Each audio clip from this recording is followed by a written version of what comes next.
I'd like to take a moment and thank our sponsor. If you have a laser device for training and you want to take it to the next level, or if you're looking to get into using a laser device for training, check out the products at laserapp.com. LASRAPP.com.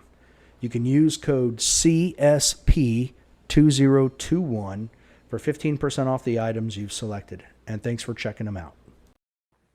Now, what time frame are you when you're shooting a match? And you're shooting production? Like what's the time of a reload that you're aiming for? I know it's not for forethought in your mind. Oh, I have to have a reload of 0.75, but what's the average that you're looking at to be where you want to be? I mean, if you're looking at it depends on the reload. It depends on the target you're coming onto. Okay. My personal standard is that the reload is inserted before the old mag hits the floor. Like that's kind of what I'm looking for. And typically speaking, in standing reloads, when I do them, you'll see that like the new mag is in, the old mag is hitting the floor a little bit after. Okay. Movement wise, it depends. If there's a lot of movement, I'm not gonna try to get the reload done right away. I'm gonna get moving if I can.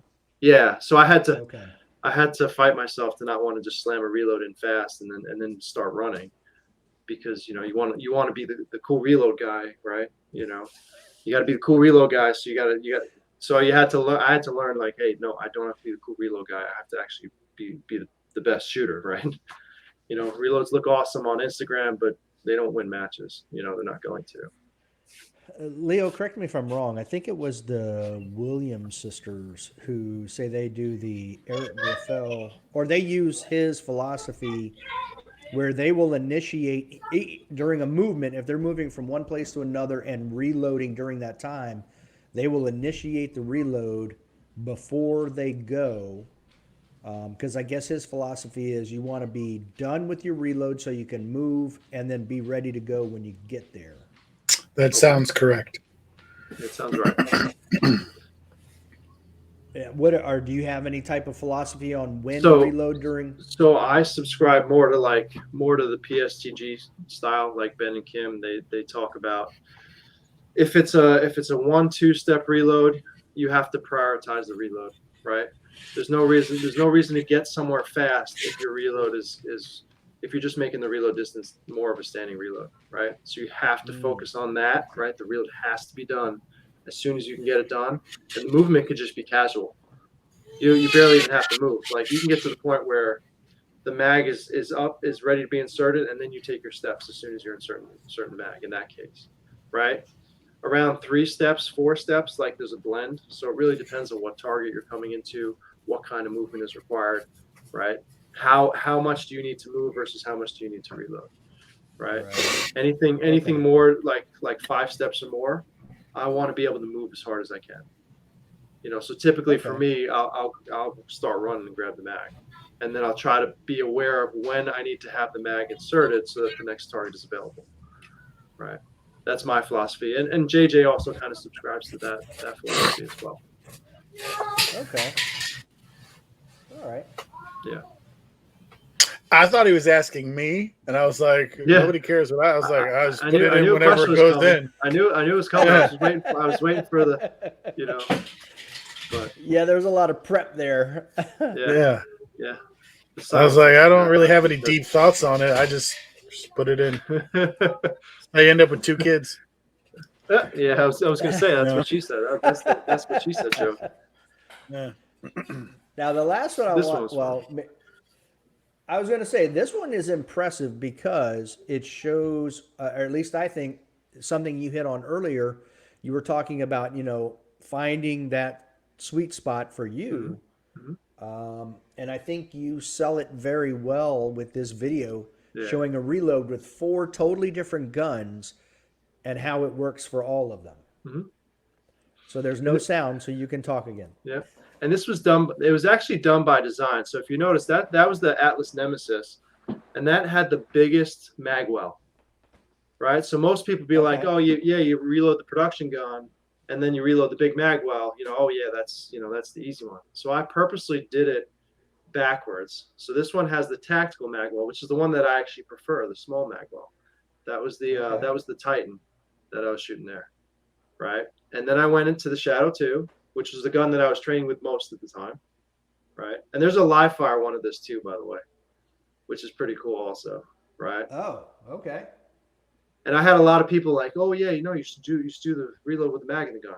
Well, I always do the reload with the mag in the gun, but for the purpose of this, like I was just trying to get it done all in one shot, get it done quick, so that it could be impressive in that way that you pick up 4 different guns and reload each one without having any issues, right? Yeah, you literally just went from one gun to the next, and Yeah. each one of them was hit right on. So I guess that comes down to, again, coming back to the fact that, once you find that spot where your gun's going to be every time, and you keep your hand that's grabbing your spare mag to reload the same every time. And it's always find where the mag goes first, and start teaching in classes too, right? Find where the mag's going to be, like without the gun. So if I did this and I took this hand away and I grab the mag and bring it up and stop, where does it stop, right? And then this is where the gun needs to be. I don't want to keep the gun out here and then be reaching the mag up here. For me, if the mag is going to be here, the chances are the reload's going to be more consistent, right? And then when it's more consistent, you could be a little bit more aggressive in terms of your hand speed, right? Because you can get away with more, because it's going to be there more likely than not, right?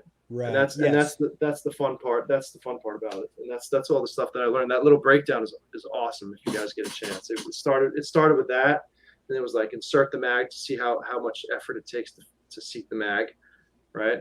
And then it was hand on the mag, bring it up and insert, right? Without presenting the gun. The gun is in this spot, so you're getting real familiar with what this spot looks like, right?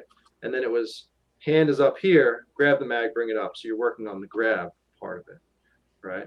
And then the last one is where you do a full reload, and you really get used to that spot. Once you get used to that spot, like it just gives you a lot more reps in a lot less time, and that's worked out good. I've taught people that, and it helps them tremendously, because now you can diagnose your problem if you have an issue. Right. You know where it's happening. Oh, and one of the other good things too, once you get to a certain requisite speed, instead of using the timer, so like Burkett's, right? I was going down to 0.5 for like a Burkett kind of reload, get it to here. Once you can meet 0.6 or lower, right? At that point, it's more beneficial for you to learn how to as soon as the trigger breaks, you initiate the reload. You pick up a tenth or two just by reaction time off that trigger. And if you're familiar with Amy556 on Instagram, Amy Abbott. Yeah.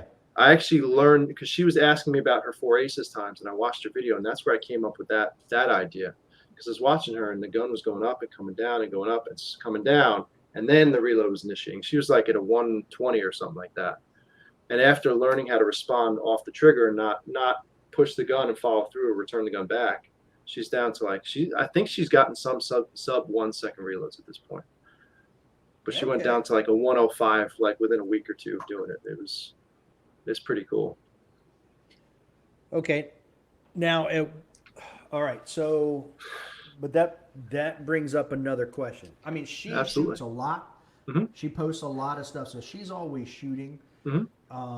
For people at the A and B level, how much repetition though does it take to get to a point to instill that and make it become second nature or subconscious, that you're reacting to that trigger pull as soon as because there's a lot going on.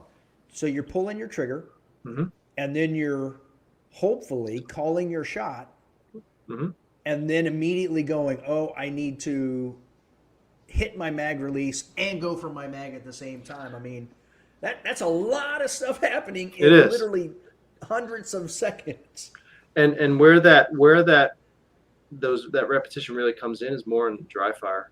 Another thing, so you said hit my trigger, call a good shot, and then bring the gun in, right? Ideally, you're calling your shot as soon as your trigger is breaking also. So like you Right. you saw how everything was right as the trigger's breaking. So as soon as this hits the back wall, right, the bullet's already gone. Before you felt recoil, the bullet has left the barrel. Before the slide even moves, the bullet has left the barrel. Right?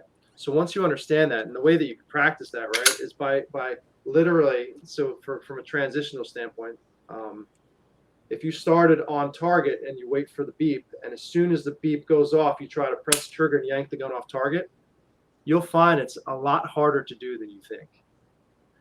Right? Which means a lot of us are waiting still a little too long to even exit the target. Right? For what? For movement, for transitions, for reloads. Right? Oh, another good thing too, right, that I was talking about, people were asking me on my live. I have an index point too that helps me out a lot. So I can practice reloads without needing the gun or the mag. Right? And you guys will show us here. There's a place where you can see this. Right? So if you see here, right? If I open up my pinky, there's a corresponding line here, right? Right here. Right? You see the grip kind of interfaces with a line here.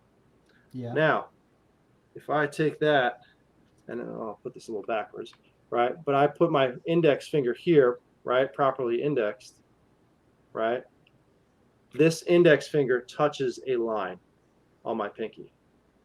Okay. Right? So that line is here. So if I grab a mag, put my index finger here, that's this line for me, right? Put my index finger here and have the magazine on top of my palm. This is exactly where my mag well is. Right? So walkthrough, right? Doing a walkthrough and I want to figure out where a reload's going to happen, right? But I can't take my gun out, obviously. I'd get DQ'd, right? So I can literally grab the mag and bring it up to that spot, and I'm doing a reload without ever needing the gun. And to go even further, I don't need the mag either. So as long as I touch the mag properly and touch this spot, I know that this is where the reload's going to be. So it'll tell me where my gun might be if my hips are moving a little bit, right? If I'm moving forward, if I'm moving backward, it's going to give me information on what needs to happen to make sure that that's right. And I'm actually practicing the reload without needing any of it, right? So in walkthroughs, what I tell people is, in terms of execution and such, the more that you can feel like you're shooting the stage without shooting the stage, the better your chances of execution are going to be.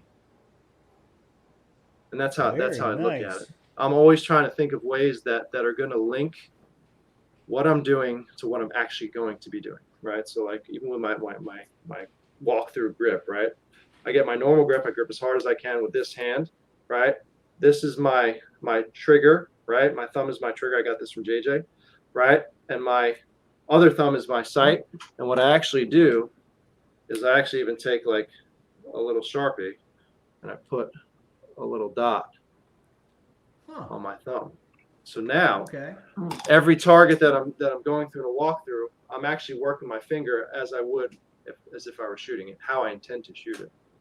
And this is giving me information on the target, how much or how little confirmation I need before, what do I need to see, right? Where do I need to aim? How's my movement affecting this, right? And I looked it up too. I looked at used PSA rules. It says guns or gun replicas. This is neither, right? I use this at nationals to a big level of success. You know, and a lot of people that I teach, I give that to them, and they use it as well. It's very helpful in the stages. Pretty cool. I had never even considered that. Never even thought of that. Mm-hmm. Very interesting. It's big help, man. And, you know, and I have something that I call program and execute. That's what I was teaching at the summit. I give every target a 2-word command, or unless it's steel. So steel is 1, paper is 2. What I'm gonna see in the transition, and what I'm gonna see for the split. Right. Steel is only 1 because it's in the transition. I'm only transitioning. Am I seeing, you know, am I relying on a body index? Am I relying on color, right? Red or green based on fiber or dot, or am I relying on a sight picture or a circular dot, right? It's not a line, it actually stabilizes and becomes a circle again. This is deep. Yeah, I know. There's a lot. This is awesome, but holy cow. So I'm actually scared to ask you another question I have, because look, I shot a bunch of in my first 2 years. I shot 70 matches, Uh-huh. and I was doing well. I was starting to shoot A-level classifiers, all of that, Mhm. and then the pandemic, ammo, and my schedule at work changed. Sure. Had a lot of things hit at the same time, and I haven't even shot as many matches in the last 2 years that I did in my first year. Hmm. So I was excited at Delmarva when all of the targets were IPSC, but they would Yes. angle them different ways, upside Hmm. down, 45 degrees, all different ways. And I would catch myself not knowingly, but just walking over and checking the direction of the A zone, so I knew where to aim. Hmm. And I was very happy with my performance. I had all A's and Charlies, no deltas, no Mikes. So I'm still happy with the way I'm shooting. But you also had something else that I felt was intriguing enough to bring up on here, and that is rubber band pause. Okay. That was so that cue. So I was working with a mental coach at the time. It was mid 2020. Her name was Megan Sullivan. Helped me out quite a bit at the time.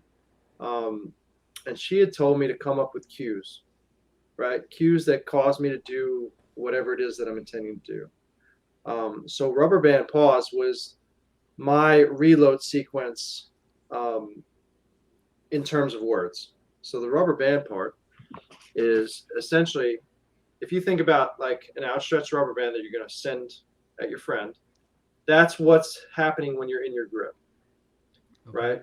So as soon as you initiate the rubber band part of the reload, that rubber band snaps, grabs the mag and brings it up to here, right? Finger touching the grip, what we talked about. Okay. The pause part is a confirmation step. It's a program step, right? It doesn't necessarily mean you have to stop the mag, right? It really means, is the mag going in? If it's yes, put the mag in.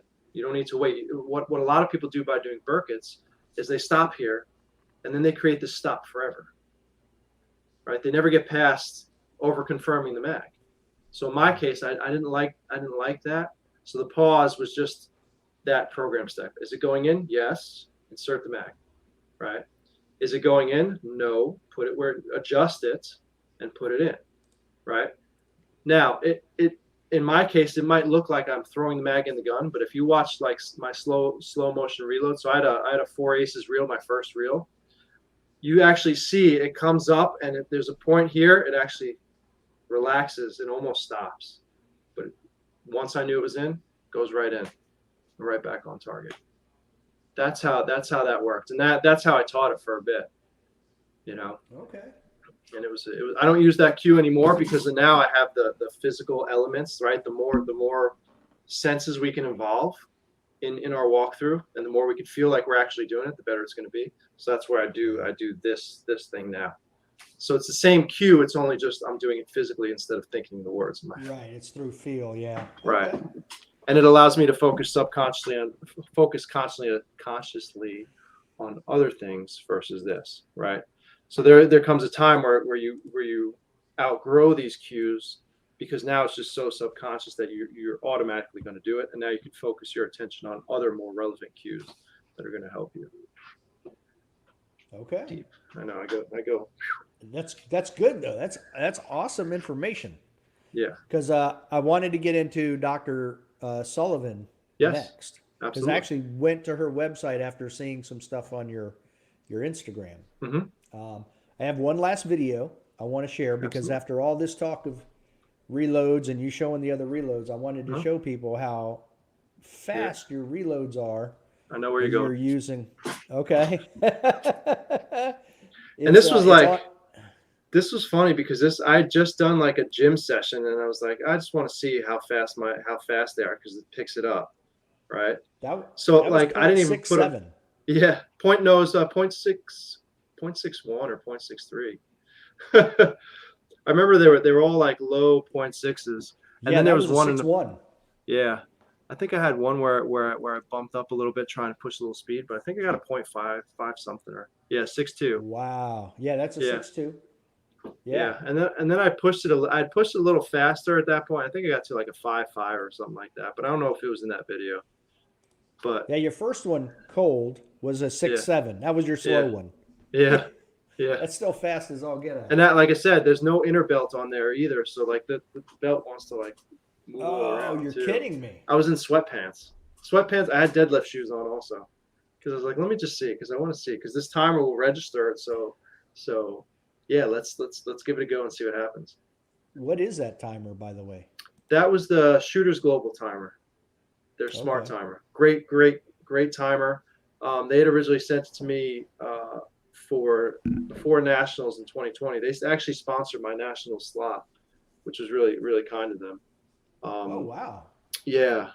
So it was great to have that paid for and then take care of it. And their timer's great. Unfortunately, I messed up the timer we shot Maine State and I left the timer in my bag when it downpoured literally all day. So Oh, the no. buzzer doesn't work all the time now, and it's totally my fault for being an idiot and leaving it out when I shouldn't have. But the Oh, that's timer enough to make itself, you cry. yeah, a lot of great features. The magnetic clip is awesome. The wireless charging is awesome. The app is pretty cool, and now they have software updates via the app. Um, Oh, wow. yeah, it picks up dry fire clicks. It picks up mag changes. You could also adjust the volume down to where you literally could barely hear it. It's the quietest timer that I've ever been able to use. Well, you You could. know, I've been around guns all my life. You could put it at level 8, and I might barely hear it. yeah, barely. It doesn't interrupt anybody, which is awesome. Okay. So real quick, let's talk Hmm. about Megan Sullivan, Sure. Dr. Megan Sullivan. Yep. I didn't even realize she existed until just a few days ago. Hmm. So now, what did you have you? All right, so you went to her to do some mental aspect of shooting. Yes. So I forget what his last name is. I want to say it's Jacob Turner, Jacob Taylor, Jacob Taylor. So him and I had talked on and off. He's an open GM, um, and a pretty high performing one at that. Him and I were talking on and off, and we were talking about the mental stuff and skill stuff. And I actually helped him with his reloads initially. That's how initially we started conversing. And we had talked something about mental work, and he said, well, listen, I've been working with this mental coach. He was in the military, or is in the military, and he was working with her as part of his job. So he gave her my number, or he gave me her number. I reached out to her, and we started having sessions about performance, mental performance, right? Because in a lot of cases for me, I was holding back, right? Okay.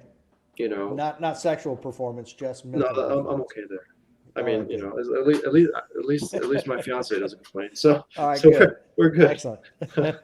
um, so, but yeah, mental performance. Uh, I was trying to hold myself back. So she came up with a lot of ways to try and test me. So the cues was one of them. Self reflections, like written properly, were others. And then, for instance, if I had frustrating days or I was like in a bad mood or something, you know, talking with her, she said she was telling me that hey, you're allowed to be upset, right? You're allowed to not have a good day and be frustrated and like brood. I said I was brooding at the time, right? You got to make some like like the rock face with that. I can't do it. I'm not that cool, but so you're allowed to have those days, but once you're done, you have your pity party or whatever, you get back to work. Like you're not allowed to stop just because you had a bad day. You know, we did a lot of visualization stuff. So literally, she taught me very well how to visualize in terms of including as many senses as possible into a visualization, right? So what I did in the beginning was something that I was very familiar with was draws and reloads. Like I would literally close my eyes and be able to feel everything, see everything. And the goal was get your visualization to be at least a 4 out of 5 in one sense before you add another one. Right? 5 being you're literally there doing it, or you feel like you're there doing it, right? And 1 is like I can't see anything. And these are things that I did over and over again at the time to start to learn how to visualize a lot better, right? Results versus process focus. She helped me a lot with that. There's another, again on PSTG. There's another. We did an interview together, a podcast kind of style interview like this, and it was about a 30-minute video about how she helped me and how I was able to help her. Because as a student, I was very, so she says that I was very engaged, I was very attentive, and I did the homework. You gave me something to do, I was going to do it. I don't care what it takes. It takes what it takes. If I have to run around in a tutu, to win nationals like for 3 years, I don't care. I don't care. I'll go to the end of the earth. I will sponsor that. There we go. Right. Oh, yeah. It's like Shannon Smith on the when he posted on his Instagram video of doing the whatever that 80s. She's a maniac, right? She's a maniac running around with a little like floppy leg. Like that's a good video. But yeah, no, I don't care. So, but it was very mutually beneficial in the sense that we were both working together, and she helped me quite a bit in a lot of ways. Okay, I'm just gonna throw it on the stream here real quick for anybody who's wondering. It's very interesting. I mean, she's got how we process visual information, and then there's stuff specifically for shooting, sleep and shooting performance. Yep. Just a bunch of different things. So DRMC Sullivan on Instagram. So pretty cool. I had no idea. Yeah, and she's good in the sense that you do a session with her, right? Typically, she has her charge per minute, and after your session is done, she gives you a summary of what you guys did, and she gives you homework, right? And in between sessions, she's available if you have questions at all. So she's very responsive about getting back to people. She's on top of everything, and like I said, she's excellent, 100%. I sent a couple of good friends to her, and she was able to help them as well. Now, have you read any of Lanny Basham's stuff? I read Lanny Basham's With Winning in Mind back in 2018. I trained with Robert Vogel. He was the first guy I trained with, like who's like, okay, I'm going for USPSA now. This is who I want to train with first. I actually went to his place in Ohio, and we did a private class with him. Yeah. Learned a lot. Was able to take a lot away from that private class too. There's actually a testimonial on his website for me. For that. Yeah, I just gave it to him like the end of last year. So he's always been super helpful. He's one of those guys, like, you emailed him and he emailed you within the next day. With like, I had asked him a whole bunch of like a laundry list of questions because I'm very wordy, as you can tell. And he actually answered me with well thought out answers. Like, it wasn't like he was just like, take a class, blah blah. No, he answered everything in a descriptive detail. And that's where I heard his mental talk in the class was excellent. And that's what he recommended. He recommended With Winning in Mind and Thinking Practical Shooting. That's the first 2 books. And that's what I did. What was the second one? Thinking Practical Shooting by Saul Kirsch. Okay. Give me a second. I might actually have it here. Let me see if I have it. No, but I probably have it somewhere. Oh, no, I do. Hold on 1 second. Okay. Just saw it. Wow, I don't think I've ever heard of this one.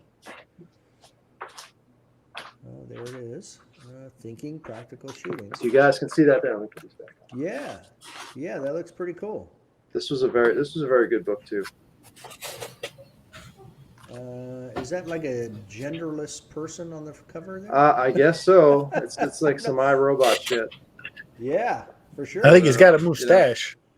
It's Ipsic, so it's probably a little weird. That's his hand. He's thinking man.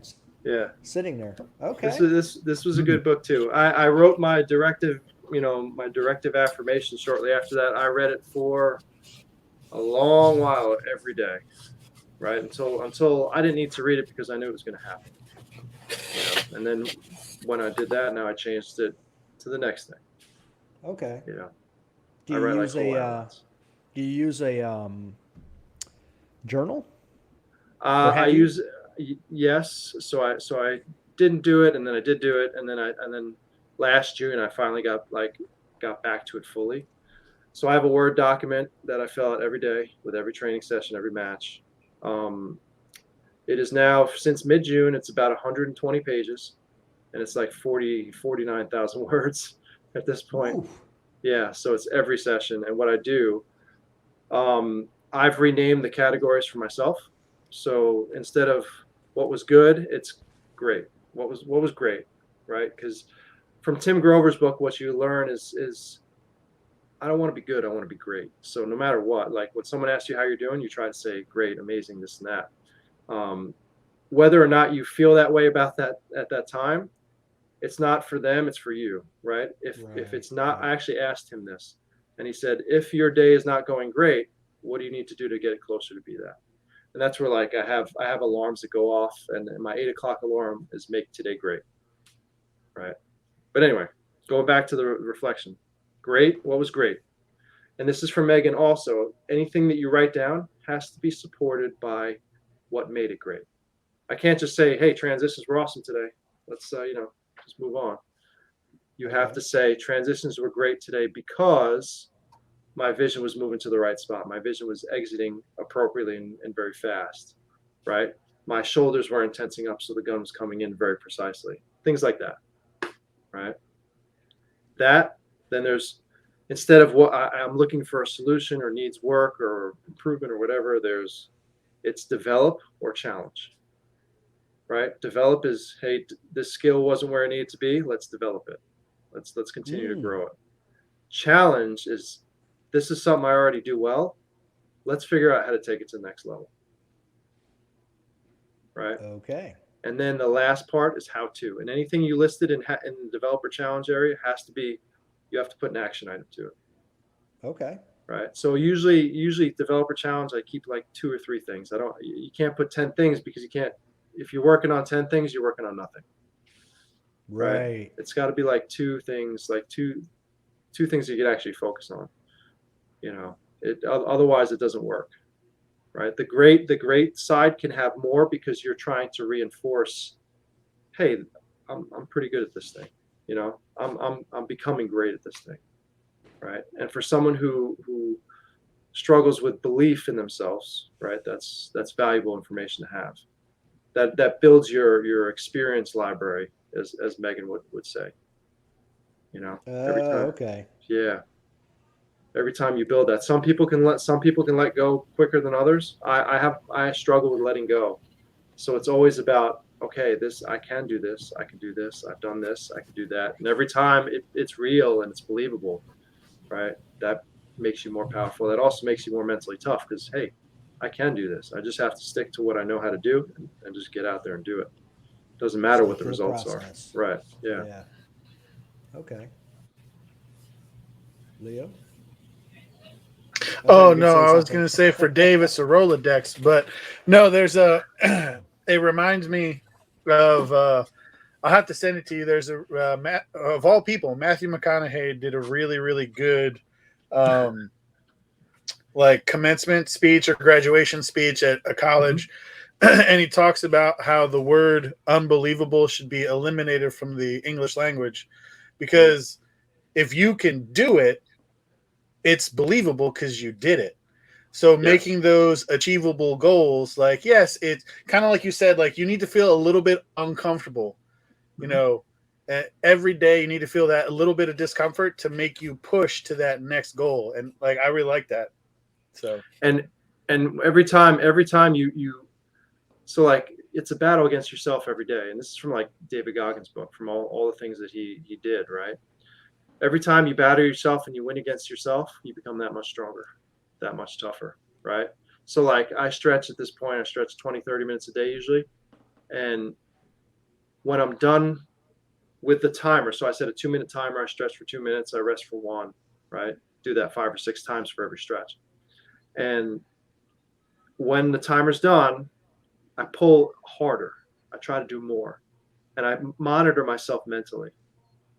And I'm like, well, am I being a little bit of a baby or a bitch or whatever? Like I say I use the bad words, but So do we. you know, It's okay. am I being? I'm like sitting myself. Are you being a bitch? Right? Because if you're being a bitch, like we're gonna sit here for as long as it takes. Like I don't care if it takes me. If I'm sitting there for another minute in a stretch that's very uncomfortable for me, you know, we're gonna sit here, right? But if it's even if it's uncomfortable and I monitor my mind and I'm like, no, I can be here all day. I don't really care. At that point, I can let go, right, and relax, and that helps us a lot, especially when we're training too, because we keep pushing through those uncomfortable things. And no, you're going to do it, right? One way or the other, we're going to make it happen. It's just a matter of, are you going to come along and drive, or are you going to be fighting it the whole way? Right. You know, it's always us versus us. If we can bring the best performance out of ourselves, the results will be what they're supposed to. And then it's a matter of, okay, what do I need to do to make the results to the next level? Right. And then people can't shake you. It's harder to shake you. You become mentally impregnable, as my buddy Malin says. I said impenetrable, but he said, no, you have to say impregnable because it's cool. So Okay. here it I is, like it. Malin. Yeah. I like it. Shout out to Malin. Yeah. Awesome dude. He taught a PSTG summit too. Okay. Well, and that's where I wanted to go next. So, was this your first time at PSTG Summit teaching? No, it was my third. So we've done 3 of them. I've been at all 3. Oh, okay. So how are you liking it? I love it. I mean, listen, these guys have done a lot for me. Ben and Kim have they're my mentors. They're my coaches. They've pushed me to push, right, and they've taken a lot of time to figure out what I need, right. So, you know, it's only right that I make sure I give back to them as they've given to me too, and then I can give back to others the way that they've given to me, right. It's all about being able to help everybody grow together. So 2020 was the first year they had it, right. They posted something up about needing help, right. And I was like, I saw it and I'm like, fuck, like, all right, first one to reply, yes, anything you guys need, right. So it worked out, and I ended up teaching gun handling that year, draws, reloads, you know, trigger control, speed, that kind of stuff, right. Because I've taught classes for a long time as an assistant, and then running my own company's classes since 2018, and you know, I was like, there was a lot of good feedback there too, so it worked out well. Ben and Kim heard a lot of good feedback from my blocks, and it ended up being I taught the same thing the next year, right? We actually, instead of having me as the last block on day 3, we had me as the first block every day. So everybody got their gun handling tune-up right in the beginning of the day, you know, which they were then able to carry on to the other one, the other blocks for the day. So they were already ready to go. And now, this year I did program and execute, confirmation levels, color-based shooting, and something I call situational training, which helped me. All this stuff kind of helped me mentally last year. Okay. What is color-based training? So color-based shooting, we have confirmation levels. Yeah, we have confirmation levels that we talk about. Essentially, body index reacting to color only, touching your visual spot, right? And then sights are a stable dot, sight picture, right, with irons, or a stable dot that's a circle with a dot. Most people can do the body index stuff, right? The 3 to 5 yard hosing. That's, you know, most people are capable of that, right? That's why a lot of hosing stages have very, very cramped up results too. There's not a ton of separation as much as there could be. Most people can be accurate if they have to be. But the guys who become the best of the best are the ones that have this middle range, what I call color-based shooting, where they're looking to the spot. As soon as they see the red color or the green color touch their vision, they're firing right away. And what that does is that gives you, if your index and everything is developed correctly, right, you can push that out pretty far, 15, 20 yards into transition, and be able to shoot that way without losing a ton of points, right? And then your split times, right? So there's a transition, and then there's a split, right? Right. In terms of confirmation, your split times end up being in the midpoint twos. It's like quarter seconds. So again, if you're shooting at a 15-yard open target on the move, you're shooting a quarter second split, right? With a transition that's immediate, right? The gun doesn't stop and stabilize. It's as soon as it touches, it's firing right away. Not only are you saving the transition, but you're shooting probably more aggressively than the next guy. And the more versatile that range, the further up in results you're going to go.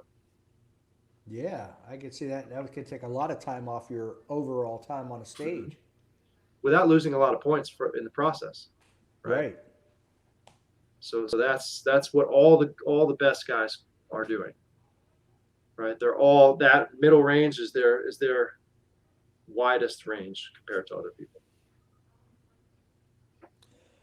Interesting. It's funny because that kind of I listened to Steve Anderson, and one of the things he likes to say for dot shooting is center of the dot and call the shot. And I took the mental management classes that he offers as well, and he and I were talking, and I was like, I can't do center of the dot, call the shot, because I come from a more of a precision rifle background. Yep. And if I tell myself to center the dot, well, guess what's going to happen? It's going to be at the most center portion of the spot before I pull the trigger. You know, so I can't. Yep. I have to just, almost what you're saying is I had to teach myself to see the dot and then call my shot, so that when the dot comes in and I see it in the aiming area, then I can pull the trigger. So what we're talking about is a little bit of both. So visually, you're going to be very precise. However, the dot is not like in somewhere in the A zone. It's actually touching that visual reference spot that you're looking at. But it's not becoming stable. So like this, right? If I'm looking at you, let's see, where am I? Okay, I'm looking at myself here, right? So I'm looking at myself. As soon as my finger touches, I'm firing. Right. Versus getting here, stopping, firing, which is more of what you're doing, and that's my proclivity is to want to over aim. Or what you're saying, is as soon as it's close, I'm firing here. Right. I'm firing a little early. Right. What we're saying, as soon as the color touches exactly where you're looking, you're firing. Gotcha. No more, no less. Now that also requires you to make sure your transitions are fundamentally close to perfect too, right? Your index isn't shifting, right? You're not tensing your shoulders and trying to stop. So if I try to fire, right? If I try to fire and I'm trying to stop the gun, you see that extra motion, right? Because what happens then is if you fire appropriately for the first shot, boom, and then it moves off. It goes Alpha Charlie, right? So you got to be able to stop it and on a dime essentially, and that requires a lot of precision, a lot of work to do too. You know, but once you get to the point where you could be predictable and immediate with your shooting goes significantly up without you looking like you're working very hard to do much. It makes a big difference. Cool.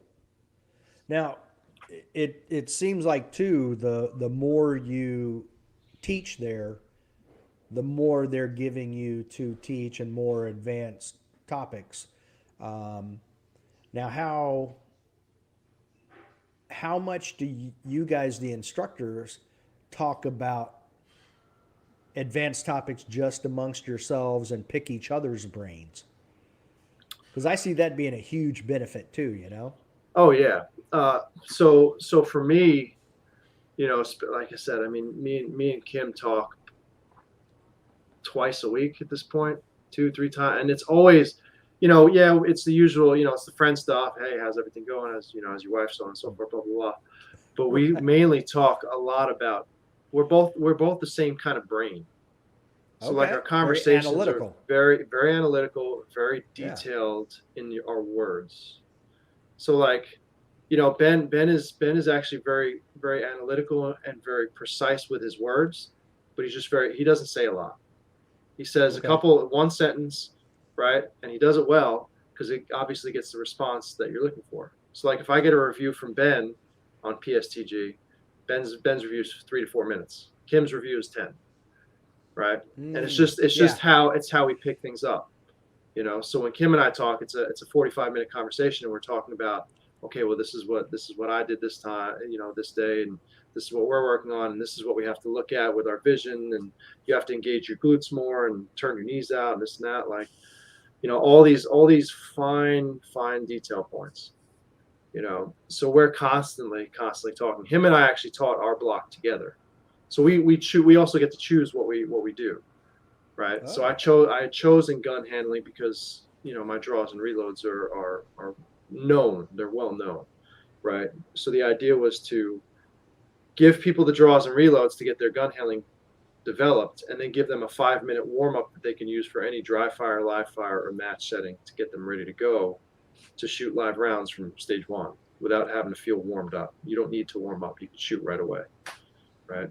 This time, because of the mental growth that I had with some of the stuff that we did. Situational training with Christian Seiler and Kim is on PSTG also. We took like a 30-minute video on that. So a lot of, and Christian was able to pick up a lot from it too. But this was a big mental thing in terms of the me versus me game. Right? If I'm always trying to beat myself in practice, and I'm able to create pressure in practice like other people may not be able to, now I have an advantage. I'm gaining an advantage. I'm creating mental toughness that becomes harder to beat and harder to get into. Right. You know, and it's not perfect. I mean, obviously I still struggle at times, and we all do. But one of the things that David Goggins taught me too was failure is, when you learn to embrace failure as the next success, you're not going to stop. Nothing is going to stop you. Right. So like, you go through things, you struggle, you fail, right? Okay, you figure out, how am I going to do this? You put your action items in. And then you get to a point where you're doing something, and then you have a failure for a different reason, but that part was good. Right. Yep. So that once you learn to treat that next failure as success from before, now you just keep looking for the next one, the next one, the next one. Right. Eventually success becomes inevitable. Yeah. If that's your process, you're absolutely correct. Yeah. And the next step after that is old age. So I might be old, like mechanically with all the hardware, but that's still a win though, because you could have. I mean, between 18 and 44 is when most dudes bite it because they're doing some crazy stuff. So yes. Getting old is a win in and of itself. God bless, man. You know, and it's same thing. Just keep doing what you can do and being a little better every day, and it's amazing what you can accomplish regardless of what your status is. Yeah. Couple more questions. Yeah, buddy. What is your ultimate goal in USPSA? Win nationals at least twice. Okay. What about World Shoot? I haven't thought of it, but okay. That would be cool at some point. Okay. What does your make ready look like? So when you step up and the RO says make ready, what does your process look like until he says, are you ready? Mm-hmm. So for me, it says make ready, right? And now with the limited gun, I actually draw the gun, rack the slide just to make sure it's, safety on, so I'm getting a real draw. But I always draw and I do the first array or first couple targets I could see, right? So I'm getting actual trigger press and movement, transitions. My mag is on my magnet, so bring it up, insert into the gun, rack the slide, press check, right? Mag comes out, make sure I have enough rounds, whatever it's supposed to be. If it's limited, I'm going to top off. If it's production, I'm going to just check I got 10. Safety goes on limited, right? Gun goes back in the holster, and then I do my programming and execution. So I'm just making sure that, okay, I am shooting this target this way with my 2-word or 2-number commands. Right, and I'm literally doing the entire stage with my air gun. So it's here, okay, this and that. Touch the mag, touch the spot. If I'm running, I'm doing running movements like that kind of stuff. Right. Once that's done, one touch on the gun, in position, ready to go. Just waiting for that beep, so that as soon as that beep goes off, I'm trying to respond as fast as possible. Okay. How long does it normally take you to do your make ready? It can be a little bit. It could be, well, Okay. it depends on the stage, but yeah, it's usually about the stage time. Okay. Now you said your company. You have a training company? Yeah, so I started my company for firearms training in 2018. It's called Systematic Performance Concepts, spconceptsinc.com or robepifania.com. I got that later because people know me more for my name than my company name. I don't do a good job marketing, so I need to be better at that. But the skill development takes a lot more of my time. So, and that's the more important part. The brand builds around if I keep doing the work. So, Right. Now, how often do you train people? so class wise, I do 1 or 2 a month. I've been doing video chat lessons, so kind of like this, where we get Oh, okay. one-on-one attention, and those have actually been pretty popular because obviously I'm in New York. Not everybody can come see me. I can't go see everybody. Or like on a Thursday night, we can't. It's going to be tough for you to come see me, right? So Right. we set up the Zoom lessons, and we do an hour Zoom lesson, something like that, and we get individualized attention. Right, we could talk about whatever you want to talk about, demonstrate, do. You can do some stuff. I can give you pointers, and then what we could do is we set homework up. Right, what you're going to do. If you want some guidance on sessions, so kind of like Megan's follow up stuff too. If you want to ask me a question in between, like I'd rather people ask me questions than wait 2-3 weeks to get the next lesson. You want to keep right. people on the right track, and the shooting part, the training part, the money that I get from that, I put back into myself to continue to grow myself, so I can keep reaching out further. More people I can reach, the better it's going to be for everybody. So, Okay. I have a day job already, so, I get to that pays for most of the bills. So, All right. Leo, you have anything? I was going to ask if he was an exotic dancer for his day job, but usually when you're on the day shift, you don't make that much money. So that No. kind of answered itself. No, really, the no, only thing I had was about the feeling uncomfortable thing. And we already talked about that. So yeah, I'm good. awesome guys. Cool. Well, Rob, thanks for coming. Oh, actually, do you have anything that you want to clarify or shout out? Anything? Plug, Uh, endorse. well, you There know you what? go. I'll plug the people that helped me. I mean, obviously, Practical Shooting Training Group, right? Ben and Kim are awesome people, and the group itself is very motivated, very driven. So if you guys aren't a member, what I'd recommend is try a month at bronze, see if you like the content. That's what I did, and then you will like the content, and then it's just a matter of, do you upgrade to silver where you get video reviews, or do you upgrade to gold like I did, where you get a video review every week, a training plan, and your own personal forum. You ask as many questions as you want. That's been probably the best thing I've done in shooting to keep myself growing and never stay stagnant. Okay. Sponsor wise, I mean, Atlas Gunworks, they've been great to me. Brass Monkey Bullets, Jason gets his stuff out fast, and his stuff is inexpensive. GX Products, right? Leif Kunkel, right?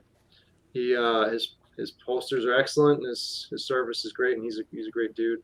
Outdoor Dynamics, John Royer, he's making ammo for a bunch of people, a bunch of different divisions, PCC, production, limited.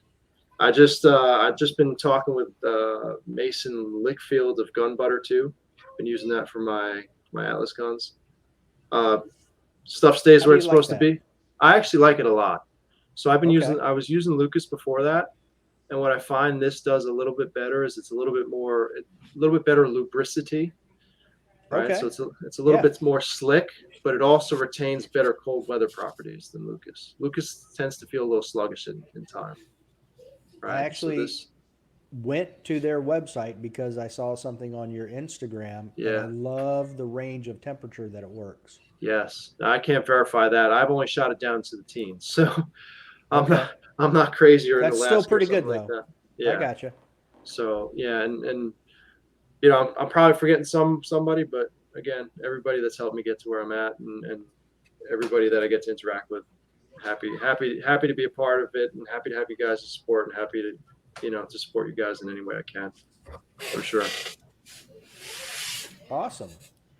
Well, we appreciate you coming on. That was a lot of information you shared. So, Happy to do it, man, and I appreciate you guys having me. It was fun. It's our pleasure. This isn't going to be the last time, I hope.